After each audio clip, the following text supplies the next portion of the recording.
cranking this to see how the oval looks like.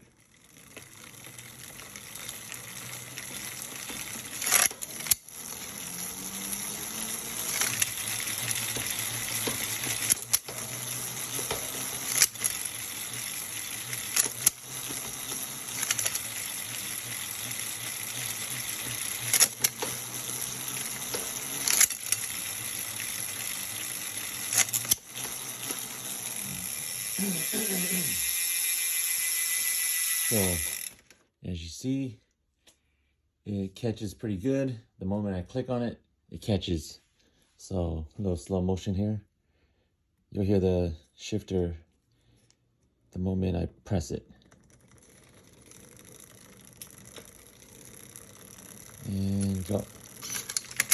Drops, 2, 3, up. 1, 2, 3, drop. 1, 2, 3, up. So you see how it's pretty consistent, pretty smooth actually for the rotor rings to grab. All right, small update to the Caad10 today. I got the it's like a chain ring for the hologram cranks, and gonna be installing these over to it. These are the rotor Q rings as well. These are the 55 teeth. It's like a 5539, I think. I don't know. It just came the way it came in. So this is the original 39 oval. It's 5539. This is a Q5339. So pretty much the same 39 small ring. I got it because this is specifically tailored to hologram. So back at it. As you can see, this is what I've been writing on. So it's a, where's it at? 4630. So trying to go bigger just for training purposes. This is good for climbing setup, but since I kind of just want to ride flats and or flatter roads, just gonna switch it up for now. And then gonna did an off-camera cleanup. That's the 10-speed chain. This is the connects. It says connects all over it. 11-speed chain. So I'm gonna run 11-speed chain to make it a little bit more efficient, smoother. And that should be it. Ordered from this shop right here, so you know, give me a little baggie or something. I don't know. Looks like a chain ring bag or something. It's pretty cool. So yeah, I'm gonna swap it over and pretty much run the 5539 setup on the Caad10 hologram crank using this chain ring spider. Oh, and the angles, I don't really know the exact angle. I would have to kind of play with it. So for example, the Saran Red right here, it's 130 BCD as well as this one. I had it positioned like this, so maybe I might keep it the same. It seems like it's a pretty good position for me, I guess. So I didn't really, you know, there's so much things to test, like the holes and all that right here. They give you like a angle. Yeah, so I don't know much about it, or I probably won't have time to do it unless I'm on a trainer or like just looking at specific wattage, cadence kind of thing. All right, so before I do anything else, I wanted to get a little shot of how it looked like on the inside of the wiring, see if there's any fray or damage. Probably low rubbing, but nothing physical yet. So that should be it. Gonna test it out and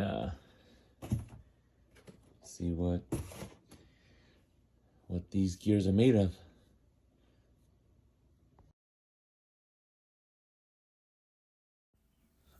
I wanted to give a little clarification on the FSA WE that I did not get a chance to. So at the end, as you see here, I went ahead and screenshot the kind of the spec for the K-Force front derailleur, and so that way people know.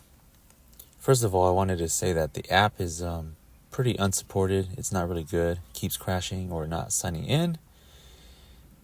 And now getting back down to the image here, just focusing on the part that says 16 tooth. So it's telling me that it can shift, like the spacing of the teeth, that it shifts like small to big would be a difference of 16 tooth. So you notice I put a 55 tooth on with a 39 tooth small ring. Of course, I still got to do a lot of tuning or writing or adjusting for it. But just to let you know that it will be able to shift literally like on the spot. That is the maximum spacing that is listed, like how you see here, between 55 and 16. You deduct it, it'll be 39. I wanted to do a 42, but I'm just using whatever I have currently, and I'm totally fine with that. 39 is actually where I want to be anyways, because the bike's going to be ridden, everywhere, not just like on a flat section.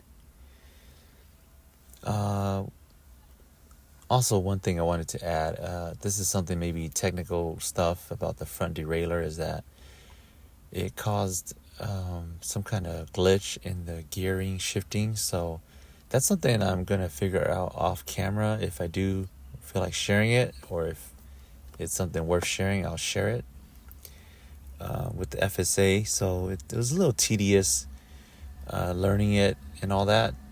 It's totally different from Shimano Di2 and SRAM ETAP. But, I wanted to make the bike specifically tailored to the FSA WE. So that's something they don't really have support for or explain. So I was, had it opened up for a little bit, but it ended up not being what I thought. So I didn't want to show a video of me, opening it up and not really showing anyone the conclusion to it. So that's it. Yeah. Other than that, it still crashes when you see the two red lights. That means it's crashing.